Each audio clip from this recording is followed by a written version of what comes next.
Hi, this is Joe again with another review. So let's see, this video we're going to be discussing the 2020 Baseball Hall of Fame class. Which of course is it's kind of been introduced for me, so obviously you can tell I'm a big baseball fan.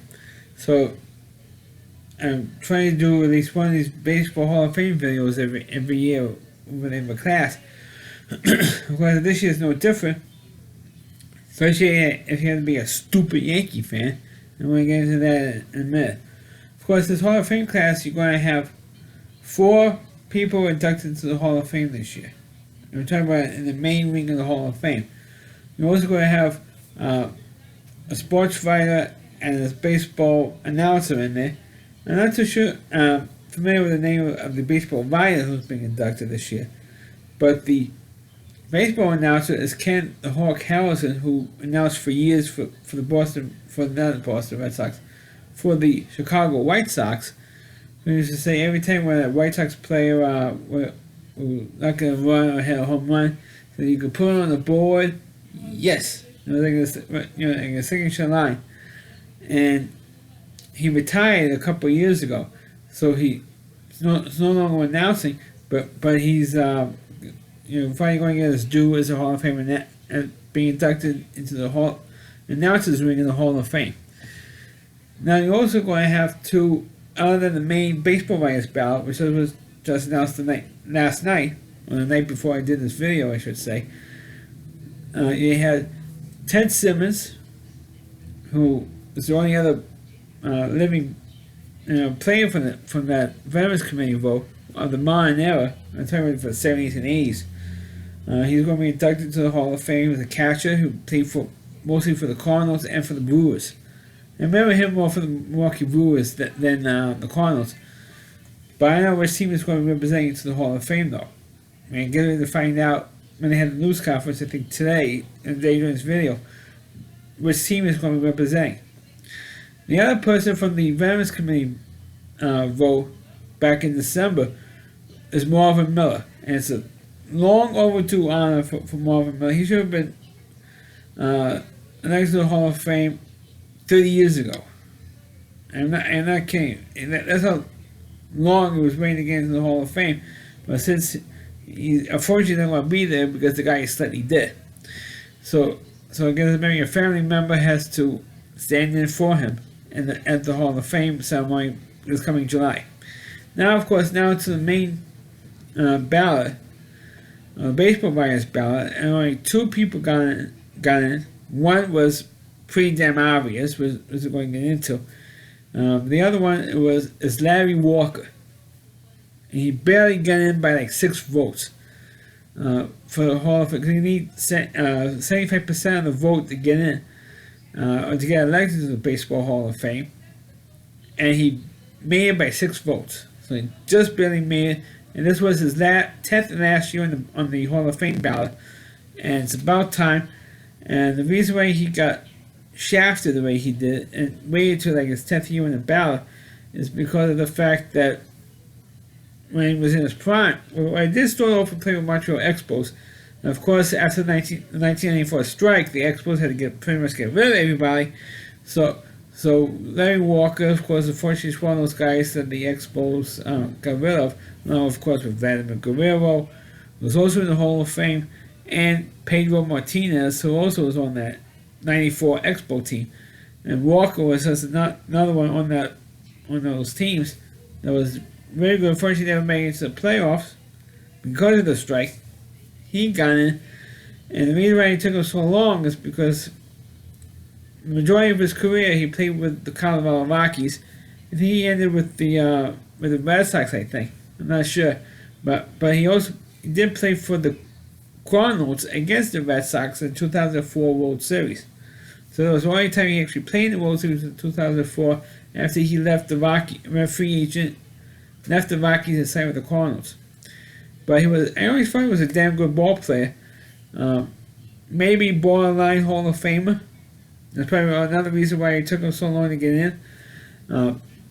But of course, the main reason why he didn't get in is because until now, because of the fact that he played in the Rockies in Denver, and And all on the stats, particularly his big power number stats for the home runs, were kind of inflated because of the high altitude of Denver.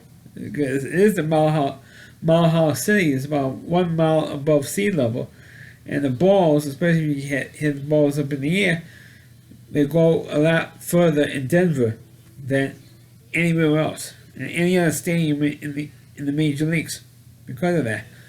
And so people didn't take his stats seriously because they were like inflated, because it was helped out by the mile high altitude. Say that 5 times. That Denver has. Now, of course, we're going to get to the main event in this video, and I ain't going to keep this thing. I try and keep this video to 10 minutes. I'm going to try to. And that is the main guy, the guy who was like obvious is going into the Hall of Fame this year, or voting in, was who I call the I'm going to use a bad word to describe this guy. The homosexual of the New York Yankees. I'm going to say why. Derek Jeter got in, and he got named all but one ballot. One sports writer had the brains not to vote for this guy.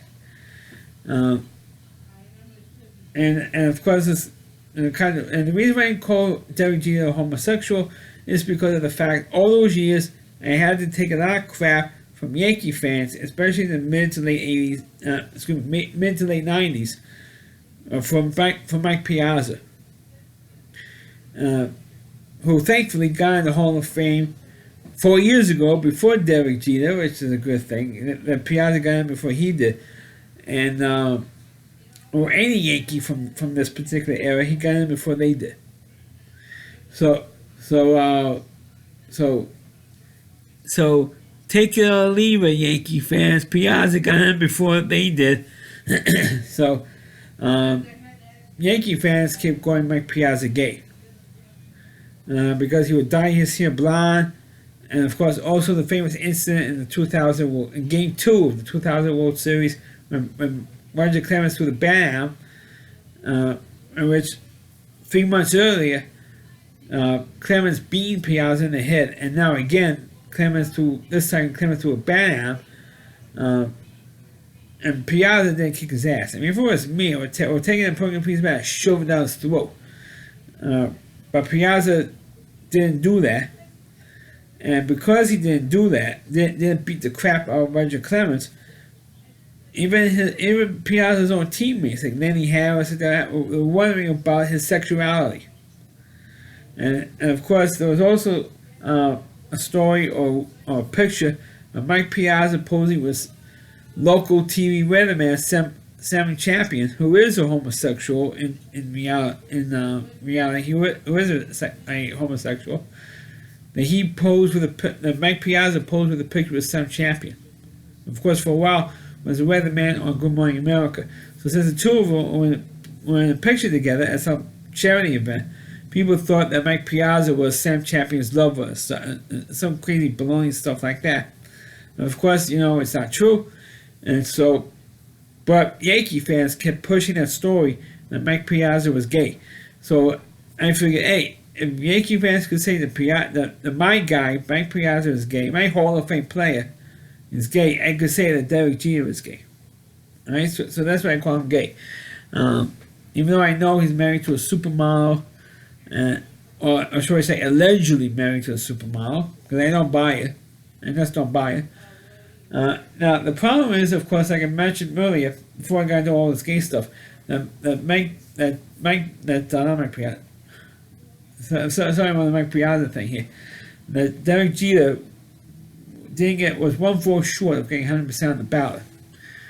Now, and Yankee fans all have the panties, including columnist Ken Davidoff, who has his column in today's New York Post, calling the guy, as if it is a guy, who did not vote for Derek Jeter, calling him a jerk, calling him an idiot, trashing this one guy for not voting for Derek, like outrage to Derek Jeter. I mean, this guy's one particular vote, or the sports writer's one particular vote, it's not going to mean crap. It's not going to mean a damn thing, because Jeter was no doubt going to get elected anyway. I mean, he had more than enough votes to get into the Hall of Fame. He was like, instead of being 100%, it was like 99.9 or whatever the percentage is. I mean, he got 99% of the vote. Grow up. I mean, Ken Davidoff is like the Democratic Party who got the panties in the knot when Donald Trump won the election. Right? Because be 100% of the vote for Hillary Clinton, and if she got like one vote short, being 100% of the vote in 2016, it was a travesty. And I said, but the same thing with Jeter. I mean, he, to me, like I did the video last year with Rivera. Rivera did not deserve to have 100% of the ballot. Unfortunately, he got 100% of the ballot. And Mariano Rivera, Jeter does not deserve to have this higher percentage. I'm sorry. He deserves to get into the Hall of Fame, yeah, because he has over 3,500 hits. He's 6th on the all-time list for hits. He won 5 championships. Technically, count of 4, not 5. Because in 1996, the Orioles won that playoff series.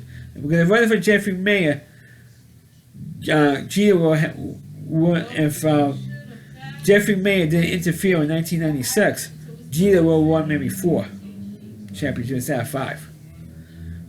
If that. Right? So he won 5 championships. He never won a regular season MVP, by the way. Unlike Larry Walker, who won a regular season MVP with the Rockies in 1999.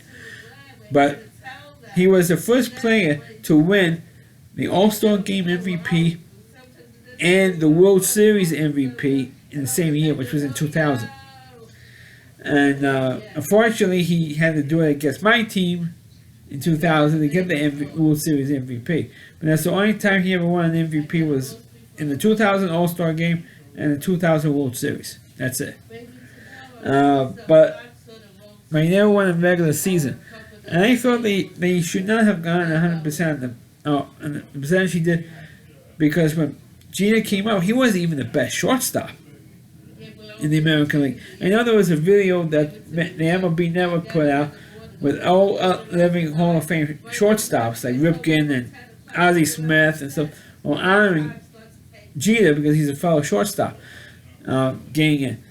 But except from Jeter was never ever the best shortstop. And it's like he hasn't even played the most games as a shortstop. Omar Vizquel has that major league record. So he hasn't even played all that. And not only that, but Derek Jeter has not played one season in 20 years, all 162 games. And Cal Ripken, who is my guy, who is the greatest shortstop of my generation that I've seen play, best all-around shortstop, I should say. I'm talking about offensively and defensively. At least he played every single game for 16 years straight, from May 30th, 1982 to September 19th, 1988. He played every single game. Derek Jeter hasn't played all 162 games once in his whole 20-year career. So how can you say he wasn't even close to Cal Ripken's consecutive games played record? He wasn't even close to it. So how can you say that he's the greatest shortstop of all time if he didn't play every single day? True, he played on average of 155 to 158 games a year, which is, of course, the majority of the games, but he didn't play all 162 games. And if he did that well every single day, unless he getting hit every day, but at least and play that well, he would do it. He wasn't even the best shortstop. And like I say, I already mentioned Ripken. Was still playing shortstop when Jeter came up. You also had Nomar Garciaparra, you had Omar Vizquel, and you had Alex Rodriguez. So those 4 guys were a hell of a lot better than Jeter was, and Jeter got into the Hall of Fame, and none of the other guys did. it was ridiculous. It's ridiculous that Jeter's getting all this praise and all this outrage that they get 100% on the ballot. Well, of course, if you look through history, of course, you all know that Mariano Rivera is the only one who got 100% on the ballot. But the other guys who you think is like should have gotten automatically 100% didn't. Babe Ruth got 80. Didn't even get 100% of the ballot. Mickey Mantle got like 88% of the ballot. Mickey Mantle. And we were talking about Yankee players. You had Joe DiMaggio, who didn't even get elected in his first ballot. You're talking about Joe DiMaggio. And that's because people didn't want to vote for an Italian guy. In the case of Babe Ruth and Mickey Mantle, the reason why neither one of them got 100% on the ballot is because sports writers knew that both of them, sports writers who covered both Ruth and Mantle, knew that both of them were drunks and both of them were womanizers. So because of that, they didn't vote for them.